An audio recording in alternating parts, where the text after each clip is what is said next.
Sejam bem-vindos a mais um podcast Natação Treinamento Esportivo em Algo a Mais. Eu estou aqui hoje no Parque Aquático Júlio Delamare, depois eu vou mostrar o visual aqui para vocês. O Parque Aquático voltou a funcionar, está incrível, muito bacana. O Parque Aquático já foi palco de competições nacionais e internacionais de natação, de nado artísticos, de polo aquático e de saltos ornamentais. E falando em saltos ornamentais, estou aqui com o professor Roberto Gonçalves, que é referência na modalidade. E eu te agradeço muito, Roberto, a possibilidade de a gente estar conversando. Eu aqui te agradeço pela essa oportunidade. Já estava aposentando já e você me deu essa oportunidade. Sempre que eu posso, eu puxo o Roberto para fazer alguma atividade com a gente, ao seminário, ao grupo de pesquisa. Te agradeço. A intenção realmente é a gente pensar nos esportes aquáticos. Inclusive o professor Roberto é um dos professores da nossa especialização. Se tudo der certo, começa no segundo semestre desse ano. Vai dar certo. Eu espero que a gente, em breve, possa estar anunciando isso para vocês. A intenção da pós é justamente falar sobre os esportes aquáticos, tá bom? Espero que a gente possa, em breve, ter notícias boas aí. Roberto, tudo bem com você? Como é que estão as coisas? Agora, melhor ainda, dando um selado aqui, é ótimo. Né? A gente já conversou mas aqui. Conversar com você sempre me acrescenta. Para mim também, Roberto, tenho certeza. Para a gente começar, Roberto, eu queria que você se apresentasse para o pessoal. Então, quem é o Roberto dentro dos saltos ornamentais? Fala um pouquinho sobre você, por favor. Então, meu nome é Roberto Gonçalves, sou professor de Educação Física e, graças a Deus, aluno da Universidade Federal do Rio de Janeiro. Estou nos saltos como técnico há 42 anos, né? Passei já por grandes experiências, tive oportunidade de grandes campeonatos, grandes eventos, né? E hoje estou me dedicando à criançada. Eu mudei a minha atuação, eu não estou mais no esporte de alto rendimento. Eu acho que eu vim para a iniciação. Me encontrei na iniciação. A gente estava conversando ali e eu acho que é bacana o professor que tem as duas experiências, porque ele vê o quanto que um ambiente é completamente diferente do outro. Totalmente, Guilherme. Por mais que eu trabalhei com rendimento, um nível muito mais baixo, mas assim, toda vez que eu trabalhava com uma criança, eu percebi o quanto que minha aula tinha que ser diferente. O professor que não tem essa percepção, ele acaba querendo dar treino para criança que não sabe nadar, que não sabe saltar. Muito bem, colega. Esse foi o primeiro desafio. Mas tem um desafio mais importante ainda. É você entrar no mundo da criança. A sua linguagem com a criança é totalmente diferente com a linguagem que você vai. Isso foi difícil para mim, entendendo? Então eu me recuo, às vezes eu tenho os monitores, até procuro escutar mais os monitores, que são alunos de educação física, tem uma linguagem. Mas eu acho que eu fiz licenciatura, não fiz esporte. E por trabalhar com crianças de escola, isso também já me deu uma base. Então eu estou retornando a esse mundo. Legal. Estou retornando. Está sendo assim, nossa, gratificante. Roberto, como é que foi a sua aproximação com os saltos ornamentais? Rapaz, eu era nadador no Vasco. Eu comecei com 4 anos a natação no Vasco, mas com a intenção de saúde, né? de uma atividade. Meus pais, eu moro perto do Vasco, das atividades, é uma atividade esportiva. E naquela época, se a água é gelada hoje, naquela época, meu amigo, a gente nadava com prancha, a nossa prancha era de madeira, madeirão, olha, era uma coisa difícil. E eu tinha 10, 11 anos, eu nadava e me arrependo de ter parado, porque era muito bom em borboleta, naquela época. E vi o pessoal lá saltando e me despertou. E eu já era um cara meio radical, né? Então, depois de toda a aula, eu ia lá no professor e pedia para dar um pulinho, né? E com 11 anos eu já estava me jogando lá de cima. O fato de me jogar lá me despertou, cara. E quer saber uma coisa? Eu não quero natação, eu quero salto, vou brincar. Né? Tinha mais uma coisa a ver comigo, era maçante ficar nadando, apesar de que eu acho que eu seria um grande nadador. Mas aquilo me despertou e eu pulei pro salto. Se você me pergunta, valeu? Olha, eu não era bom, eu ganhei um campeonato brasileiro, mas era de médio para baixo. Só fui me realizar em seleção depois que eu passei para salto. Entendeu? Mas foi essa, me despertou essa. Me despertou isso. Esse esporte é radical, com essa liberdade de poder pular e eu parti. A gente estava conversando antes, Roberto, essa importância da criança ter diferentes experiências, né? E ver o seu caso. Você estava na natação, mas só a possibilidade de você saber, poxa, aquele esporte lá existe. Só de você visualizar despertou o seu interesse. Então, muitas vezes a gente vê a natação separada dos outros esportes aquáticos, o polo aquático são também. esportes afins. Sim, um poderia complementar o outro. E a gente deixa de ter atletas, deixa de ter praticantes, né? Vamos pensar não só atletas, mas praticantes de uma maneira geral. Porque a pessoa desconhece a modalidade, né? Então, se a gente pudesse pensar nessa formação ampla, conjunta, seria interessante para o indivíduo, para o cidadão e também para o atleta. O que você acha? Isso você está falando de um esporte, né? Vamos falar de esporte aquático, vamos falar geral. No geral. Você falou algo interessante, só o fato de visualizar. Sim. Imagine se tivesse incentivo para praticar. Entendeu? Uhum. Mas o incentivo para praticar aí, ele não pode ser aquele de afastar a criança ou proibir ou então dificultar o acesso da criança. Uhum. Entendendo? Eu acho isso aí o primeiro passo. A gente tinha que facilitar. Nós estamos num país que, quantas crianças? Eu não sei do censo, mas quantas crianças? É muita gente, Entendendo? Então, eu acho que seria muito legal dessa oportunidade de praticar os esportes aquáticos. Podia, olha aí, eu sei que você gosta, mas de uma escola de esportes aquáticos. Perfeito, Roberto. Né? Onde não se tivesse obrigação, mas sim, vamos dar informações, vamos fazer com que a criança goste e dar a oportunidade dela escolher. Sim. Né? Então, a criança cresce e tem mais uma coisa, estou falando em termos da aprendizagem de criança. E seria um bom começo para um monitor, para alguém que quer entrar na profissão. A criança cresce e o monitor vai crescendo também. Mas temos que dar oportunidade. Eu lembro nas escolas, eu não sei, estou afastado, mas poderia ter uma coisa em fazer com que passasse por todos os esportes. Porque oportunidades aparecem. Se o cara estiver pronto. Eu tenho um estagiário que faz natação aqui, é monitor de natação aqui no Júlio Delamare, se interessou, veio, olha aí, já está aqui no Salto. Legal. Entende? Eu acho importante ter essa vivência do esporte, acho importante o aluno de educação física ter vivência nisso aí também. Entendeu? Não restringir só a natação, o polo, não, tem que passar pelo nado, pela natação, dar umas noções de águas abertas. Perfeito. Por que não? Perfeito. Por que não? Piscinão desse aqui, pô. Cara, nós temos muita gente e eu vou dizer para você, a hora de estimular isso é na aula de educação física. Se o professor entrar nesse espírito, ele vai repassar, ele vai montar o ambiente. Ele ganha todo mundo, porque vai atender todo mundo. Você vê até o caso do meu filho, Roberto. Ele gostava só de natação e eu ficava incentivando. Felipe, vamos fazer futebol. E não quero. De repente ele mudou completamente e passou a se interessar mais pelo futebol do que pela natação. Ou seja, os nossos gostos vão mudando também. Então, se a pessoa Você não proibiu, incentivou. Sim. Mas se a pessoa não conhecer, ela nunca vai pensar em fazer aquilo. Então eu posso estar fazendo todos os esportes aquáticos, me identifico mais com a natação. De repente, poxa, acho que o polo vai ser bacana, eu tenho condições de ir pro polo. Depois eu volto pro salto, depois vou pra natação, isso não tem problema nenhum. Posso dar um exemplo? Por favor. Eu trabalhei 20 anos no Esporte Clube Pinheiros. E no Esporte Clube Pinheiros, para mim, é uma referência de clube, tá? E ele tinha o CAD, que era um Centro de Aprendizagem Esportiva. Era fantástico, inclusive o Salto participava, entendendo? Ele fazia com que as crianças passassem por todos os esportes. Você vai adaptar, entendendo? Então, vamos dizer, nós vamos praticar atletismo. Não, é o atletismo do CAD. Perfeito. Não é o atletismo do rendimento, é o atletismo de formação, é salto de formação. Entendeu? Eu acho que podíamos ter uma escola de esportes aquáticos. Eu acho, entendeu? Então, é aquilo que eu te falei, dá oportunidade da criança, dá oportunidade à formação de um professor, por que não? Né? Nós precisamos de incentivar isso para pensar em massificar, porque se a gente não pensar isso, não tem massificação. Vou falar depois sobre isso dos saltos. Tá. Roberto, você estava citando o caso aqui do Thiago, Thiago, né, o professor? Thiago. Muitas vezes a gente tem a ideia de que para trabalhar com um dos esportes aquáticos, você tem que ter sido ex-atleta.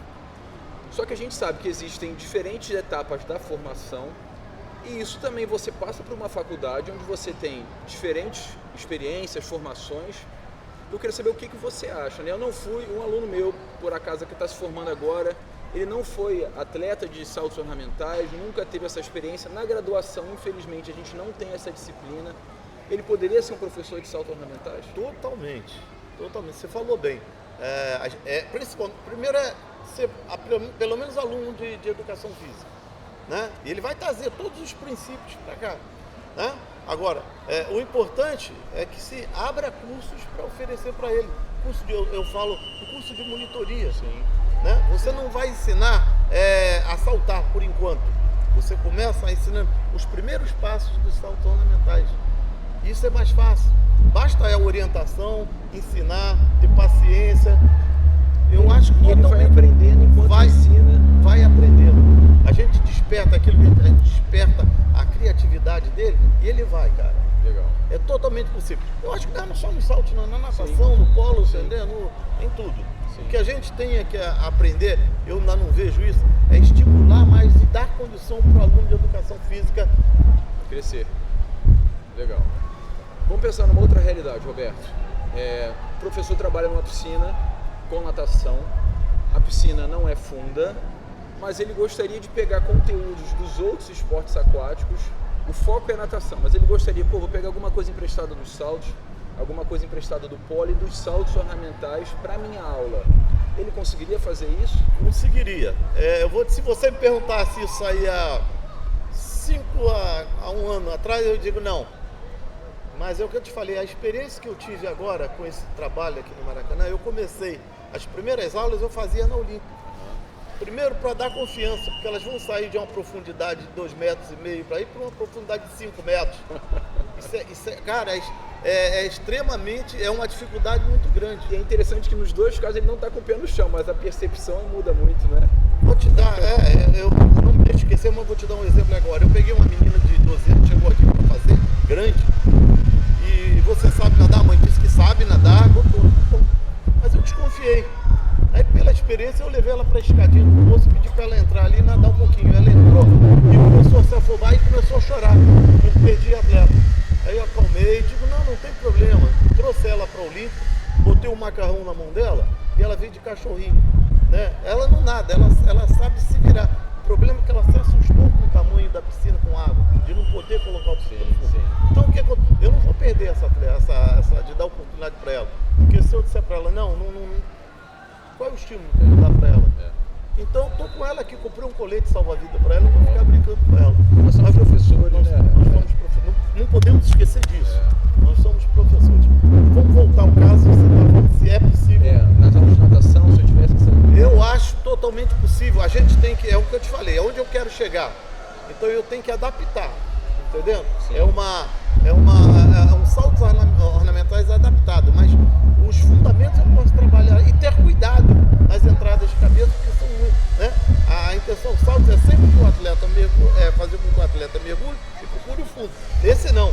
Aí já chega um pouco mais para natação, olha aí, né? As saídas mais de natação, mas mostrando para ele que tem que estender o corpo todo direitinho. É totalmente possível. E ó, eu já falei para você, quero dar uma aula lá na Federal, mostrando que é possível. E aí é que entra. Precisa ser um técnico? Não precisa. Basta ser um professor que ele saiba o que vai dar. Sim. E pronto. É uma outra vertente que tá, olha, caramba, que legal. Vou fazer isso. E ó, no verão enche.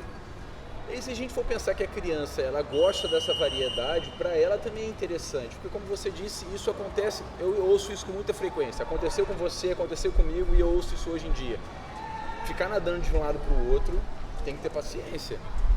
Talvez depois de adulto a gente entenda melhor isso. Sim. E passe a suportar porque é importante para a saúde, seja lá o que for. Mas uma criança de 10, 11 anos ficar 50, 50, 50, 50, 50, ainda mais se não for atleta, é complicado, porque qual é o objetivo disso?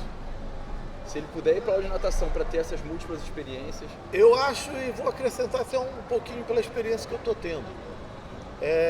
Eu vou fazer uma aula de natação, mas eu achava muito importante que, paralelo ao trabalho da natação, eu trabalhasse habilidades motoras, outras atividades, para não ficar maçante. Sim. E até para estimular, né? Porque o desenvolvimento da criança cedo vai depender muito da habilidade que ela teve, das fases da habilidade que ela teve. Ou eu estou errado? Perfeito. Entendendo? Perfeito. Então, é difícil. Uma incapacidade motora não vai permitir que ela aprenda outras coisas. Então ela vai ficando sempre limitada, ela não vai se desenvolvendo. Perfeito. Entendendo? Então se a gente pudesse trabalhar em paralelo, é uma outra forma de ver o esporte. Tá? Ele não vai deixar de nadar. Não vai deixar de nadar. O que vai é o seguinte, eu vou até dar um pouco mais de condição para que ele desenvolva a natação de uma outra forma. E que essa outra forma também seja lúdica. Entendendo? Seja lúdica. A gente tem que aprender uma coisa, isso para mim eu usava muito Pinheiros. Na hora de construir um ambiente para criança de 10 anos no esporte, a gente tem que programar os exercícios, mas a gente tem que se preocupar no relacionamento de professor-criança. Isso é muito importante. É isso que vai fazer com que a criança fique. Porque muitas vezes ela vem para aula por causa, o professor é legal, o professor ensina, o ambiente é legal, isso é importante. O ambiente é legal. O ambiente lá. Prazer. Então você já está dando para ela uma aula ali. Olha como é gostoso ter o prazer, fazer uma coisa, né? Sim. Que a gente gosta. Você gosta, você está aprendendo, está conhecendo gente nova. Mas tem que ter o estímulo. Sim. Né? Sim. Tem que ter o estímulo. Tem que ter o estímulo e ela não pode ser barrada de fazer isso. Eu quero falar sobre aquele assunto, Guilherme. Vou te dar um exemplo aqui muito grande. Você tem um filho, você chega numa modalidade, pode qualquer uma, pode ser a minha. E o seu filho chega para você e fala, papai, eu quero fazer aquilo. E você não, vamos lá, 10 anos. Você foi lá, professor, eu queria escrever, tá legal. Você vem amanhã e vai fazer um teste. Você já ficou cabreiro, pô, teste? Eu queria que ele entrasse numa turminha, mas ele vem aqui amanhã. Chega lá na aula, a professora faz exercícios de flexibilidade, coordenação, 10 anos. Depois chega para você assim, o pai, não tem condição não, pai, não dá para fazer. Ela não tem coordenação nenhuma, não tem... Eu digo, eu sei, eu queria que ela aprendesse isso. Por isso que ela está aqui. Por isso que ela está aqui, mas não dá não. O que você vai falar para o seu filho? Você vai ter que ele te contar? Você vai passar essa parte negativa? É assim que você quer massificar o seu esporte? É assim que você quer dar oportunidade? É isso que acontece no meu esporte. Sim. E acho que acontece em muitos esportes também. Se pensa só na ponta, né? O cara futebol pode ser assim. O futebol é uma paixão. Né? O futebol, talvez o vôlei, é uma paixão. É aquele que bota uma bolinha aqui, bota um barbante aqui, a gente joga vôlei, tá? Mas ele queria levar. Chega no clube, não serve. Porque ele é pequeno, porque ele é gordão, porque ele não tem jeito. Mas isso é agora, né, Roberto? Como é que vai ser depois? Se ele não tiver a experiência, a gente não sabe o que vai acontecer. E nós tivemos aqui um saltador na época de 70. Quando ele começou, ele era gordinho.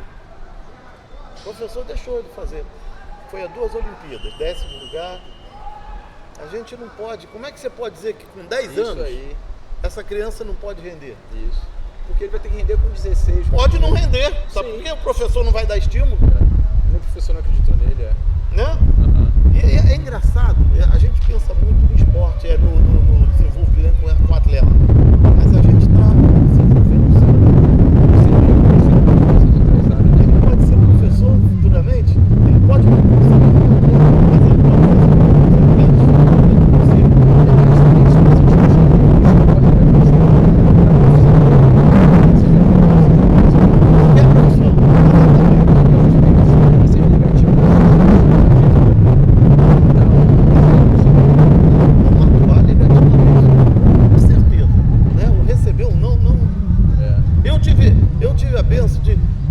eu fiz tudo, eu só não fiz uma coisa, xadrez, vela, que era a minha paixão, mas eu não tinha condições financeiras, mas peguei um pouco de onda, fiz atletismo na faculdade até.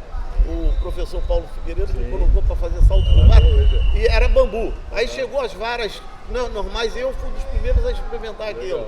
Então, mas tentei, foi na aula, e fiz handball, coisa que eu não fazia. É legal isso, cara, é legal. Então, isso deu muita experiência de satisfação. Eu acho que passar isso também hoje, eu estou fugindo muito do papo da parte técnica. Não, perfeito, olhando o prazer de fazer esporte. Entenderem, Exatamente. Legal, Roberto. Vamos pensar agora do outro lado lá, no esporte de rendimento. Como é que está isso no Brasil? Quantos centros a gente tem? Como é que está o salto no Brasil? Eu vou dizer o seguinte, nós temos aí 4 atletas que estão bem posicionados no ranking. Eles estão fazendo um bom trabalho com esses 4 garotos. Mas e aí? É só isso? E atrás? O que está vindo? Para você ter uma ideia, nós temos... Quantos estados nós temos? 27. Desses 27, eu tenho Rio de Janeiro, São Paulo, Brasília, Goiás, Pará e Paraíba. Você imagina mais ou menos quantas piscinas de salto nós temos no Brasil? Tem quase chegando a 150 piscinas. Piscinas de salto com essa Saltos, cara, sem aparelhagem, né? Sim, mas Mais plataforma. que legal, ué. Não sabia que era tanto. É muita piscina. Que isso? Ó, só aqui no Rio nós temos essa. Maria Lenk. Maria Lenk, ó, duas. Vasco da Fluminense. Gama, Fluminense. Temos o Cefam. Temos aqui em Volta Redonda a MAN. Temos, deixa eu ver. Nossa, peraí. Eu tô ajudando lá também. 3 Rios. Só que eu já contei 7, tem mais. Você imagina São Paulo? Verdade. Sou louco pelo Parque Aquático do Corinthians. A gente chegou a treinar lá. Corinthians, tem, aham. Pô, Ibirapuera, no centro, bem centralidade, fantástico. Não tem inúmeras. E não. Entendeu? Sim. Quer dizer, eu acho que eu entendo a questão de tentar fazer o ídolo do esporte para ver se ele alavanca. Mas a gente não pode esquecer. O salto é um esporte desconhecido. Verdade. Mas por culpa nossa. E até pelos professores. Não é só a população em geral, pelos professores de natação. Nós não damos oportunidade. Tem muita. Olha aí, você agora está me dando a oportunidade de falar que pode trabalhar o salto numa piscina olímpica adaptado. Sim. É possível. Quem sabe pode surgir uma vaga depois, ou então você sabe de um clube que está desativado, faz uma proposta para ir trabalhar. Eu acho que a gente tinha que pensar um pouco mais. E aí é aquilo que eu te falei agora. A gente abrir espaços para as crianças, mas sem barrar, sem ter requisitos. Sim. Eu acho que o único requisito que tem que ter, tenha vontade. Tá afim. Entendendo? É isso que a gente tem que mudar um pouco a mentalidade. Eu não consigo ver um espaço público restringindo. Desculpa, é uma opinião, me perdoa se eu estou atingindo alguém, mas é um espaço público que eu contribuo de uma certa forma, eu estou contribuindo e tinha que ter. Eu gosto disso aqui porque é esse o espírito, vem quem quiser. Sim. Eu estou aqui também, estou prestes a começar uma turma de adultos, de 150 anos, 60 anos, estão doidos. Tá? E aí eu estou querendo assim, eu quero mostrar os saltos ornamentais não só com a visão esportiva, mas com uma atividade física. Perfeito. Você vai para uma academia? Não vai não, vem para cá. Principalmente no verão, é muito Uma vez você falou gostoso. comigo a ideia de utilizar a cama elástica e eu vi que tem ali 2 trampolins. Quer dizer, uma atividade física é uma atividade. Exato, é o que eu te falei das aulas. A gente tem que tornar as aulas de uma forma bem agradável. Que aí você fica. Sim. Entendendo? Não aquele amassante. Repete. Não é? Não é? Você sabe disso, você tem feito. A Sônia é assim também no lado artístico. Repete. Isso tudo bem lá para o alto rendimento, mas e a formação? Pô? E a formação? O gosto pela prática. Lembra, quando fala em formação, é da criança, do atleta, da formação do atleta, como do profissional também. Sim. Tem que andar do indivíduo, entendendo? Eu acho isso. Tem que dar oportunidade, tem que ser esporte para todos. Tem que ser esporte para. Eu estava na preparação para Londres e passei um mês treinando em Sheffield. Sheffield, eu e o meu atleta. E comecei a chegar bem, se meu atleta treinava 10 horas, mas eu comecei a chegar 8 horas da manhã, já tinham turmas de salto. Terminava 9 horas da noite, com várias turmas. Né? Turmas de aprendizagem. Numa piscina aqui, ele tinha 3 turmas. Cada lado tinha né? uma variação de equipamentos. Eu adoro isso, eu gosto de criar material. Sim, Roberto. A gente tem que dar oportunidade. Você vê, aquela plataforma que às vezes se usa dentro da piscina para a piscina ficar mais rasa, pode estar do lado de fora para a criança saltar. Pode falar. Hoje os Estados Unidos, ele tem uma cama elástica que transformou num trampolim pequenininho. Então ele coloca na borda, você pula e sobe e acabou. Sim. É uma alternativa. Que legal. Eu boto o jump, jump? Jump, Eu boto o jump, faço os mesmos exercícios fora. Entendeu? E é legal o seguinte, aqui a gente... A criança adora jump, se deixar ela fica pulando o dia inteiro. Tudo novo, a criança tudo novo. Eu tenho criança aqui, a gente gosta de pular corda, que não sabia pular corda. Olha a oportunidade que a gente está dando. E não é, quanto mais, e é legal. Eu acho que é uma coisa, você cria stakeholders, são uma família de salto ornamental, porque o pai adora ver a felicidade do filho. Independentemente do esporte. O filho gosta, se dedica, isso é importante. Eu acho é isso, volto a falar, é oportunidade, não Eu só também para criança falar, oportunidade. e como pro, tá? Nós temos obrigação, não conseguimos, né? Eu sou muito pequenininho para conseguir uma coisa, mas minha obrigação fazer o meu papel, é dar oportunidade para as crianças e oportunidade para aquele que quer se formar, quer ser professor. A minha época já está passando, né? Eu não posso fazer com que a época deles passe muito rápido sem experimentar essas coisas. Legal. Roberto, você falou aí dos seus mais de 40 anos com saltos ornamentais. É uma pergunta mais de cunho pessoal. Se os saltos ornamentais hoje fosse uma pessoa e você pudesse agradecer aos saltos ornamentais, o que você teria a dizer para a modalidade? Muito obrigado. Eu acho que eu me descobri como professor mesmo, né? Os saltos ornamentais me deu tudo na vida, por isso que eu estou aqui até hoje, né? Não quero parar. Sim. Sou eternamente grato. Primeiro pela poder conviver com pessoas. Tive a oportunidade de viajar o mundo inteiro, coisa que eu não teria condições, não tenho condições, entendeu? Mas o que eu sinto falta é isso, desse contato com a criançada, estimular. Sim. Então eu estou tentando fazer meu papel e agradecer. Eu sei que aquilo que você recebeu, você passar para os outros, né? É o que eu queria, né? É o mínimo que eu posso fazer. É ser grato aos saltos, tentando estimular, não fazendo com que ele morra. Olha que nível a gente chegou, não fazendo com que ele morra. Então é sinal que a coisa não está... Sim, Roberto. Legal. A gente está chegando ao fim. Queria te agradecer imensamente. Já acabou? Tava tão bom. Não, que legal, cara. Que legal. Assim, legal, a gente fica conversando, sabe o que é? tão... É legal quando a pessoa tem a mesma filosofia. E eu vejo você isso. Já vi há muito tempo, né? Desde que você começou a dar a oportunidade de participar desses seminários, você já vem defendendo isso. E o Valdir também é uma pessoa que defende. Somos da mesma escola, mas nossa, adorei. Pena que a gente parou. Eu queria que você deixasse uma mensagem, Roberto, para estudantes, para praticantes. O que eu queria é o seguinte: primeiro, do meu esporte, eu estou aberto aqui no Júlio Delamare a todos os alunos que queiram ter essa oportunidade de experimentar a minha modalidade, entendendo? É ótimo. Eu acho que os saltos ornamentais no verão é uma coisa formidável. Não, é fantástica. Eu não posso, né? Chega a ser sazonal. Sim. Mas venham praticar. E não esqueçam o seguinte, professores. O dar aula, a gente tem que pensar um pouco nas crianças. Não pense nas crianças em formá-las como atletas, mas sim como pessoas. Dê oportunidade para essas crianças, né? Convivam bem. Sim. Com elas. Eu acho que a mensagem é essa. Tenham sempre essa criançada do lado de vocês, que vocês podem ter pode colher frutos fantásticos futuramente. Obrigado, Roberto. Tá, Guilherme, muito obrigado pela... Legal, cara. Valeu, pessoal. Legal, cara. Legal.